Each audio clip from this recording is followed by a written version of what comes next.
deixar nessa tela aqui. As duas casas de Israel. Veja só, lá no Gênesis, Deus sabia que o seu povo ia se dividir. E ele ia multiplicar o seu povo. O que ele fala para Abraão? Abraão, de você eu vou fazer duas descendências. Uma como as estrelas do céu, se você puder contar, e como as areias da terra. Olha só, que incrível. Ele está mostrando uma descendência de onde viria o Messias e da terra, da onde são os homens. E ele fala isso a Abraão, reforça em Isaac, reforça em Jacó. Forma-se as 12 tribos. E não é à toa. Você vê que o primogênito é Esaú, mas Jacó rouba a bênção de Esaú. E assim vai acontecendo em várias famílias, né? Passa por Jacó, passa por Esaú, depois Manassés e Efraim, quando José já está cego, ele vai dar a bênção da primogenitura, que ele faz? Ele troca a mão. Lembra disso? Ele troca as mãos, por quê? Ele já estava cego. Ele pensou, Efraim significa duplamente abençoado, então eu vou abençoar Efraim. E aí ele fala, não, meu pai, esse aqui. Ele falou, eu sei, mas o Espírito Santo de Deus me guiou assim, porque ele sabia da bênção que foi dada a Abraão, Isaac e Jacó. Então a gente percebe que o primogênito era para ser abençoado, mas sempre o segundo foi abençoado no lugar do primogênito. E a gente vai vendo isso chegar. Quando se completa as 12 tribos, as 12 tribos são levadas para o cativeiro da Babilônia, e o povo fica 40 anos cativo, destrói o templo, Nabucodonosor destrói o templo de Jerusalém, saqueiam o templo e leva tudo. Quando eles voltam a adorar o Senhor. Eles voltam a erigir o altar, fazer o sacrifício, adorar o Senhor de ano a ano, etc. Isso é do profeta Ageu, a gente vai ler isso muito no profeta Ageu e Zacarias. Deus levanta 2 profetas, Ageu e Zacarias, para profetizar sobre isso. Mas aí o que acontece? Quando o povo de Samaria, vamos dizer assim, quando as 10 tribos do Reino do Norte, eles são levados cativo para a Síria, quando eles voltam cheios de costumes, e eles não voltam mais a adorar a Deus. A Bíblia fala, e vai contar, no livro de Reis também, que eles trazem todos os costumes do povo assírio. Então eles se misturam entre as nações. Então quando Jesus fala assim, eu vim para as ovelhas perdidas da casa de Israel, ele está apontando para o reino do norte, que se perdeu. Eles foram cativos, mas quando eles voltaram da Síria, eles não voltaram mais a adorar o Senhor. O que aconteceu? Judeus então não queriam mais saber de israelitas. Ele falou, vocês vão morar na região da Samaria. As 10 tribos ficaram habitando na Samaria e 2 tribos ficaram habitando em Jerusalém. Então, que tribo que ficou em Jerusalém? Ficou Judá e Benjamim. E as outras 10 tribos ficaram na região da Samaria. Por isso que judeus e samaritanos não conversam. Você vê na Bíblia que judeus e samaritanos não conversam. Por quê? Eles criaram uma apatia entre eles. Não, a gente não conversa com vocês. Vocês não voltaram a adorar o Senhor. Vocês não são mais povos de Deus. Você vê que Jesus está falando com a mulher samaritana no poço de Jacó. O que ele fala? A mulher fala assim, nossa, não era nem para a gente estar conversando, né? Porque judeu não fala com samaritano. Daí Jesus vai transcorrendo no assunto para explicar exatamente para ela que ele veio exatamente para esse povo que estava perdido. Tudo isso aconteceu por causa do pecado de Salomão, que foi mais atrás. Quando Salomão peca, o Senhor fala, olha, segue os estatutos, os mandamentos que eu dei ao seu pai e você vai ter um bom reino. Só que a Bíblia fala que Salomão peca e Deus chega para Salomão e fala assim, ó, por amor ao seu pai Davi, eu não vou rasgar o teu reino na sua vida, mas quando você morrer eu vou rasgar o seu reino em 2. Eu vou partir em 10 tribos que eu vou dar para o teu conservo e 2 tribos eu vou dar para o seu filho, Roboão e Jeroboão. E assim se dividiu entre reino do norte e reino do sul. Para que eu contei toda essa história? Casa de Israel e judeus. Então, judeus e israelitas, são 2 povos distintos. 10 tribos do norte, onde ficaram os israelitas, era chamado tribo de Efraim. Então, quando você lê na Bíblia, a casa de Israel, você precisa entender que são 10 tribos que estão se relacionando. Quando você vê a casa de Judá, você vai entender que são 2 tribos, Benjamim e Judá. Parece meio confuso, mas não é. Veja só, pelo pecado de Salomão, Deus rasga o reino dele. Então, fica 2 casas, os 2 ungidos do Senhor. Toda a plenitude do povo de Deus está sobre duas pessoas, judeus e gentios. Por que os samaritanos foram chamados de gentios, israelitas? Porque eles se misturaram com o povo da Síria. Quando voltaram, eles voltaram trazendo seus deuses, baluartes. Eles não voltaram mais para o templo. Os judeus expulsaram eles do templo. Vocês não vão adorar aqui. Por isso que a mulher fala, Senhor, onde que a gente deve adorar? Aqui, em Jerusalém? Outros falam no monte. E Jesus fala assim, olha, já chegou o tempo, e o tempo é esse, que o verdadeiro adorador adorará em espírito e em verdade. Por quê? Eu sou Deus na terra, Jesus estava falando. Agora vocês vão me adorar nesse templo. Não é isso? Jesus faz a transição de aliança. Quando ele fala, destruam esse templo em 3 dias e o reconstrói, o que Jesus estava mostrando? Que ali existe uma transição de aliança, que esse templo, como a gente está vendo, o tabernáculo de Moisés e o templo de Salomão, ele vai ser extinto para sempre. Por isso que eu falo que nós não acreditamos mais na construção do terceiro templo. Pode ser até que se construa o terceiro templo, porque os judeus até hoje não adoram o Senhor, não sacrificam a Deus, porque eles vivem na sombra. Eles querem novamente erigir o templo, eles querem matar animais, eles querem queimar incenso agradável ao Senhor. Mas nós que já temos a luz do Evangelho, já temos a graça do Senhor, sabemos que isso não era a respeito disso que o Senhor queria. O Senhor estava nos ensinando a vivermos pela graça. E o que é a graça? Adorar o Senhor em espírito e em verdade. Então, quando eu mostrei para você todas essas coincidências aqui, das duas testemunhas, é porque eu estou mostrando para vocês judeus e gentios. Os querubins da tampa da arca, as tábuas do testemunho, o Senhor sempre faz 2. Por quê? Vocês são minhas testemunhas. Lembra dos 144 mil que nós falamos que é a plenitude do povo de Deus? A plenitude do povo de Deus também está manifesta nas 2 casas de Israel, judeus e gentios. Tá bom? Agora sim, qual que é a diferença de judeu, israelita e hebreu? Então vamos lá, a título de curiosidade só. Hebreu são todos aqueles que vieram da linhagem de Abraão. Quando Nimrod erige a torre de Babel, Deus desce e confunde a língua de todos. E quase ninguém mais falava o mesmo idioma, era uma confusão. Então um homem chamado Eber, você vai ver isso lá na genealogia em Números, depois vocês podem me cobrar no WhatsApp que eu passo o versículo certinho. Eber, ele juntou as pessoas que falavam o mesmo idioma que ele, e aí ele se colocou como hebreu, tá? Porque Eber vem da raiz hebreu. A gente vai ler na nossa Bíblia Ébreo, mas é hebreu. Então eles saíram falando o quê? Hebraico. Hebreus, né? Vamos dizer assim, hebraico. Então todos aqueles povos ali ficaram falando hebraico. E aí eles foram para a região da Mesopotâmia, ok? Dali saiu Abraão, o pai da fé, e assim veio. Aí, aonde a gente divide israelitas de judeus? Exatamente na separação. Né? Porque eles eram hebreus até as 2 casas de Israel. Quando Deus rasga o reino de Salomão, aí fica Judá e Benjamim de um lado, onde a capital é Jerusalém, então eles passam a ser chamados de judeus, e as 10 tribos no norte vão habitar na região da Samaria, que é a capital daquela região, e passa eles falam judeus, mas eles passam a ser chamados de israelitas. Então agora vocês já sabem que israelitas são as 10 tribos, né? E judeus são as 2 tribos. Hoje, se você perguntar para uma pessoa as 10 tribos do norte, ninguém mais sabe que tribo que é que tribo, até porque depois da diáspora, quando o general Tito entra em Jerusalém, incendeia o templo, eles saem por aí e eles não ficam mais em Jerusalém para não ser mortos. Então, quando vem a diáspora, a palavra vai ser pregada em vários outros continentes, ok? Então, quando a pessoa fala assim, eu sou judeu, é muito difícil de saber de que tribo você é hoje. Então, teve uma irmã que falou assim, vou fazer sua genealogia, vou descobrir que você é da tribo, acho que ele falou que eu sou da tribo de Manassés, alguma tribo assim. Legal, bacana, mas assim, isso não serve de nada para mim, porque o Senhor não tem mais tribos hoje, o Senhor tem os seus 2 ungidos, a plenitude do seu povo, amém? Deus hoje tem um corpo só espiritual, chamado igreja. Lembra que nós falamos que a Nova Jerusalém que descia do céu é a habitação de Deus para a eternidade? Então é isso que Deus quer uma família de muitos povos, Deus não quer mais divisões. Lembra que nós falamos também que o mar já não existe? Não tem mais divisão, não tem mais separação. Quando Deus profetiza aqui para Ezequiel, olha, pega as duas varas na mão, levanta e profetiza que uma única vez eu vou unir judeus e gentios novamente pela cruz de Cristo. Tá? A profecia ali não fala a cruz de Cristo, ok? Mas se cumpre na cruz de Cristo. O apóstolo Paulo vai falar sobre isso, que judeus e gentios agora são parte de um único povo. Paulo vai falar em Efésios o seguinte, o muro de separação que estava entre vocês foi derribado, e agora vocês são unidos pelo sangue de Cristo.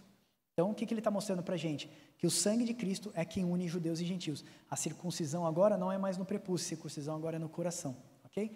Então, eu fiz um adendo aqui só para adicionar o nosso conhecimento, tá? Falei demais, né? Claro, ninguém vai falar, tá tudo de máscara. Ai, meu pai, vamos lá. Bom, Jesus Cristo, vamos falar da realidade, tá? Então, a gente já sabe que esses 2 pães era a representação das 2 casas de Israel, porque são 6 e 6, 12 tribos, só que Deus mostra que está dividido, ok? Então era um símbolo. Jesus Cristo é o nosso pão vivo que desceu do céu, Ele nos dá a vida eterna. Em verdade vos digo que se o grão de trigo caindo na terra não morrer, ele fica só, mas se ele morrer, ele produz muito frutos, está em João 12, 24. Uma curiosidade é que os pães da proposição simbolizavam as 12 tribos divididas em 2 partes, está vendo que eu acabei de falar para vocês? E ele apontava para as 2 casas de Israel após a divisão do reino de Salomão, tá bom? Bom, então aí vocês já tiveram um jabazinho, né? Para a gente explicar todo o processo. Aí você já aprendeu, se alguém pergunta para você qual a diferença de judeu, você já sabe qual a diferença de israelita, você já sabe qual a diferença de hebreu. Então esses adicionais são importantes. Aí nós temos o altar de incenso, que ficava bem na frente do véuzinho, tá bom? Vamos lá. O que representa o altar de incenso? No lugar santo tinha um altar menor, tipo de ouro, para queimar incenso e especiarias. Na antiga aliança, o altar de incenso era queimado os incensos feitos por especiarias, para subir aos céus como aroma agradável ao Senhor. Então lá queimava-se incenso todas as manhãs e tardes, tá? Isso era estatuto perpétuo. O sacerdote precisava vestir as vestes brancas e entrar lá dentro. Não era vestes talares, aquelas que cingiam o peito, era só branco mesmo. E nós vamos ver isso, acho que 2 slides para frente. E ele queimava incenso manhãs e tardes, assim como a menorá precisava acender manhãs e tardes. 2 símbolos, né? Está sempre apontando para 2, você vai entender. Manhãs e tardes, o porquê disso. E aí você vai começar a entender. Se ele tinha que deixar aceso e oferecer sacrifício manhãs e tarde, quando você lê Daniel 9, 10, 11 e 12, você vai ver que o abominável da desolação vai fazer cessar o sacrifício de manhãs e tardes. Você falou, opa, eu vi isso no tabernáculo. Então o que ele vai fazer? Ele vai calar o povo santo, por isso que nós falamos aqui. Então tudo vai se conectar. Bom, na realidade, as orações dos santos que chegam à presença do Pai como aroma agradável. Então aqui está apontando para as nossas orações, ok? Quando nós queimamos incenso ao Senhor, em Apocalipse 8, 2. Então viu 7 anjos que se acham em pé diante do trono de Deus, e lhe foram dadas 7 trombetas. Viu outro anjo que ficou em pé junto ao altar, com incensário de ouro, e foi-lhe dado muito incenso para oferecer, com as orações de todos os santos. Olha só o que é o incenso do altar. Orações de todos os santos, está falando em Apocalipse. Sobre o altar de ouro que se acha diante do trono, da mão do anjo subiu à presença do Senhor uma fumaça do incenso com as orações dos santos. Olha o que o anjo fez. O anjo tomou o incensário, encheu de fogo do altar e atirou sobre a terra. E houve trovões, relâmpagos, terremotos e vozes. Então 7 anjos tinham as 7 trombetas, prepararam-se para tocar. Então eu quero mostrar para vocês que essa parte aqui, ó, é exatamente as nossas orações. Quando a gente levanta de manhã e ora antes de ir para o nosso trabalho, eu vou acreditar que você ora toda manhã antes de ir trabalhar, ok? E todo dia de tarde ou no pôr do sol, você também oferece sacrifícios agradáveis ao Senhor. Veja, não é que Deus é um Deus carente que precisa que você fique orando. Deus quer comunhão com você, entendeu? Às vezes eu falo para minha esposa, pô, eu queria tanto conversar com você. Ela falou, mas a gente dorme junto, a gente come junto, a gente anda junto. Eu falei, você não entende, eu preciso de um tempo só com você. Aí a gente vai caminhar, não é? Às vezes eu falo isso para ela. Às vezes eu venho de um cliente em São Paulo muito mal, assim, eu falo, eu preciso... o que você está fazendo? Eu estou em tal lugar. Eu falei, vai correndo para casa que a gente precisa caminhar. A gente bota um tênis e fica caminhando. Faz bem, né? Obviamente. Mas assim, não é o caminhar em si, é conversar. Então, isso chama-se relacionamento. Queimar incenso na presença do Senhor é a gente mostrar o nosso dia a dia para Deus. Nossa, Deus, hoje foi um dia tão difícil. Deus, hoje aconteceu uma coisa muito legal, muito maneira. Eu curti isso. Deus te chama para esse relacionamento. A gente pode ver que Jesus, ele queima incenso na oração sacerdotal. Ele diz assim, ó, Pai, não peço só por eles, mas por aqueles ainda que virão. Jesus está orando até pelas pessoas ainda que virão do nosso século.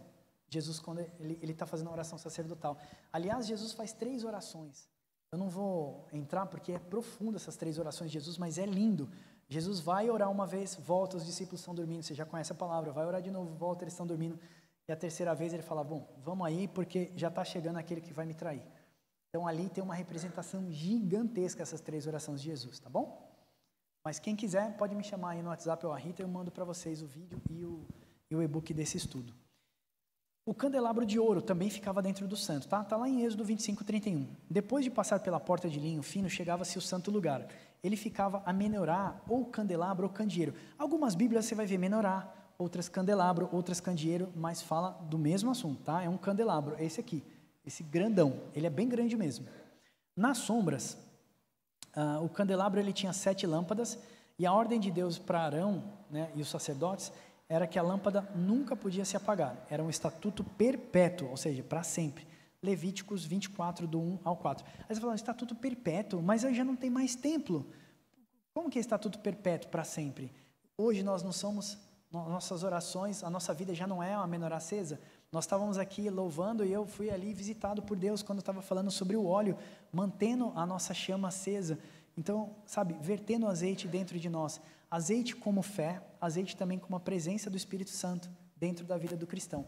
Quando a gente fala de azeite, a gente automaticamente é remetido para a parábola das 10 virgens, e nós já vamos chegar lá. Bom, na nova realidade, na nova aliança, as 7 chamas do candelabro são as 7 igrejas do Senhor sobre toda a terra, ou seja, a plenitude da sua igreja. A chama acesa é o Espírito Santo do Senhor iluminando a igreja de Cristo. Olha só o que fala em Apocalipse. Voltei-me para ver o que falava comigo. Lembra, João foi arrebatado, Apocalipse 1, e ele fala que viu coisas. Quando ele vira de costa, voltei-me para ver quem falava comigo, e vi 7 candeeiros de ouro, e no meio dos candeeiros, um semelhante ao Filho do Homem, com vestes talares, cingido à altura do peito, vestes talares de ação, vestes de sumo sacerdote. Só ele pode entrar no lugar santo dos santos. Então, João tem uma visão de Jesus fazendo exatamente isso aqui, ó, andando no meio de 7 candeeiros. E a Bíblia fala que ele estava limpando os candeeiros, que era o ofício do sacerdote. Limpar os candeeiros, colocar o azeite e acender as chamas. E elas não poderiam se apagar nunca, ok? Jesus está no meio da sua igreja. O que João viu foi o Senhor Jesus Cristo caminhando pelo meio da sua igreja. Lembra que nós falamos metonímia? Então, é uma figura de linguagem que aponta para algo. A visão que João teve não era uma visão real. Jesus não está ali acendendo um candeeiro. Jesus está mantendo acesa a sua igreja. Candeeiro como igreja, ou candelabro como igreja, a chama como Espírito Santo de Deus, limpando, tirando o pecado, repreendendo, exortando, que é isso que a pastora faz aqui. A pastora exorta, repreende, sabe? Colocando vocês de novo no prumo. Vocês saem para lá, traz vocês para cá toda semana. Basicamente é isso, tá bom? Muito legal. Lembra da promessa de Jesus? Tá. Bom, curiosidade. O candelabro ficava do lado esquerdo, no norte, que também representa o coração do homem, que fica do lado esquerdo do corpo. Deus mostra a importância de ter o Espírito Santo e o coração, dentro do coração do homem, sendo luz, guiado na justiça e no juízo, tá? Na parábola das 10 virgens, nós vemos que o azeite das virgens nécias estava se acabando. Isso aponta para a fé na palavra de Deus, que vem pelo ouvir a palavra de Deus. E nós também podemos ver o salmista comparando essa lâmpada como luz para os nossos pés, lá em Salmo 119. Jesus afirma que quando eu estiver no mundo, eu sou a luz do mundo. E ele mostra para os seus discípulos que quando ele não estiver mais no mundo, os discípulos são a luz do mundo. Tá bom? Aqui eu quero fazer um parênteses. Quero fazer um parênteses para mostrar um outro adicional para vocês, rapidinho.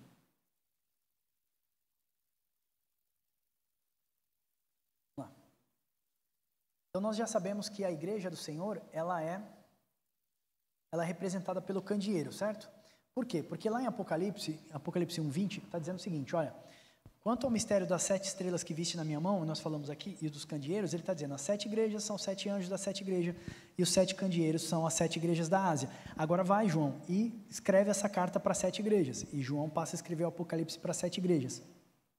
Ao mesmo tempo que Jesus escreveu essas cartas para as 7 igrejas, ela serve de referência para a gente, para saber por os nossos dias como vai ser o levantar do anticristo, como as coisas vão suceder, ok? Então, nós sabemos que Jesus, ele estava andando no meio de 7 castiçais de ouro. Jesus é o sumo sacerdote, ó, ele tem o ministério da intercessão. E por que ele está andando no meio de 7 castiçais? Ele está andando no meio da igreja. Lembra da promessa? Estarei convosco todos os dias até a consumação dos séculos? Ele está hoje exercendo o ministério do sumo sacerdote. O que ele está fazendo lá? Ele está limpando os castiçais, ó. Ele está repreendendo as igrejas. Você vê que ele fala assim, ó, para a igreja de Tiatira, a tua fé, para a igreja de tal coisa. Por exemplo, para a igreja de Filadélfia, para a igreja de Laodiceia, você se acha rica, mas eu vou dizer que você está pobre. Você se acha bem vestida, mas eu vou dizer que você está nu. O que Jesus está fazendo? Repreendendo ela. Olha, aconselho que de mim você compre ouro refinado, passado no fogo. O que é ouro refinado? Ouro é aquilo que nós temos de mais valioso, a nossa fé. Passado no fogo, passando pelo período da grande tribulação. Então, Laodiceia é uma igreja que vai passar pela grande tribulação, ok? Está mantendo o azeite vertendo, o Espírito Santo exortando, consolando e edificando todo o corpo, ok? Eu queria mostrar isso para vocês, para mostrar essa ilustração, que mostra o candeeiro sendo, tá vendo? 7 igrejas, Éfeso, Esmirna, Pérgamo, Tiátira, Sardes, Filadélfia e Laodiceia, mas aqui são 7 tipos de igreja. Eu até coloquei as noivas para vocês verem, porque só tem 2 aqui que está acesa, teoricamente, que é Esmirna e Filadélfia. Por que a gente fala isso? Quando você estuda 7 igrejas da Ásia, você vai perceber que somente 2 igrejas não recebem repreensão. Quem são? Filadélfia e Esmirna. Esmirna, ele fala, você é uma igreja perseguida. Você vai morrer por amor ao meu nome, né?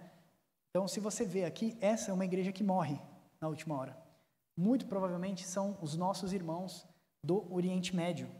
Quem aqui conhece o Portas Abertas? Ministério Portas Abertas? Poucas, 2, 3. Então, eles fazem um trabalho excelente, um trabalho muito bonito. A gente ajuda o Ministério Portas Abertas também. Eles mostram o mapa da perseguição global. Eu deveria até ter trazido para mostrar para vocês. Então, a gente pensa que a igreja não está sendo perseguida, a igreja é muito martirizada. E não só pelos árabes, né, por causa da religião muçulmana, mas também na China, pelo comunismo, em tantos outros lugares. Eu conheço um missionário que estabeleceu algumas igrejas no Paquistão, no Iraque, os lugares mais perigosos. E ele vai voltar de novo para fazer isso logo depois dessa pandemia. Mas eu acho que essa pandemia não acaba mais, né? Então, um pouquinho difícil. Mas ele é um cara que ele faz esse tipo de trabalho. Ele monta igrejas nesses locais. Ele fala, Max, essa igreja é perseguida demais. Então, nós acreditamos que a igreja de Esmirna é a igreja do epicentro dos conflitos. Nós estamos falando ali da parte de Jerusalém, onde fica ali perto dos árabes, até mesmo na Ásia, ok? Igreja Filadélfia, o que ele fala para Filadélfia? Olha, eu sei que a sua fé é fraca, mas porque você guardou a palavra da minha perseverança, te guardarei da hora que há de vir, das tentações que há de vir sobre a terra. Deus está dando uma palavra ali para Filadélfia. Então, o Senhor está, na verdade, mostrando para a gente que Ele está andando no meio dessas 7 igrejas, limpando essas igrejas, mantendo o azeite, vertendo nessa igreja, ok? Aí, eu falei aqui para você do toque da trombeta, então eu não vou entrar nesses detalhes. Mas o que acontece é que, depois da meia-noite, houve-se um grito na parábola das 10 virgens, que é o grito, é o Yom Teruah, o toque de trombeta, quando as 2 testemunhas do Senhor começar a dar voz de comando, tá bom? Voltando aqui, ó. Maravilha.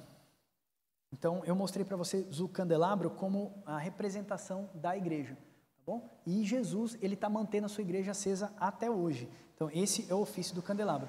Uma coisa que eu falei no começo, talvez algumas pessoas chegaram há pouco tempo, dentro do candelabro, dentro do local santo, do tabernáculo, todos os utensílios eram de ouro batido, de ferro, de ouro batido, perdão.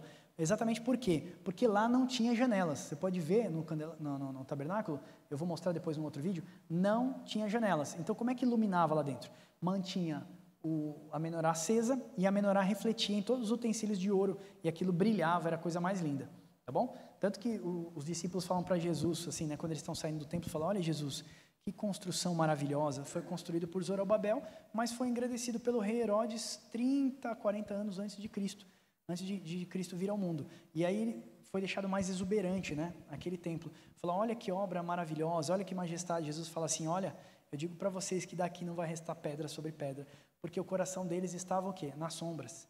E Jesus estava para fazer a transição de alianças. Amém?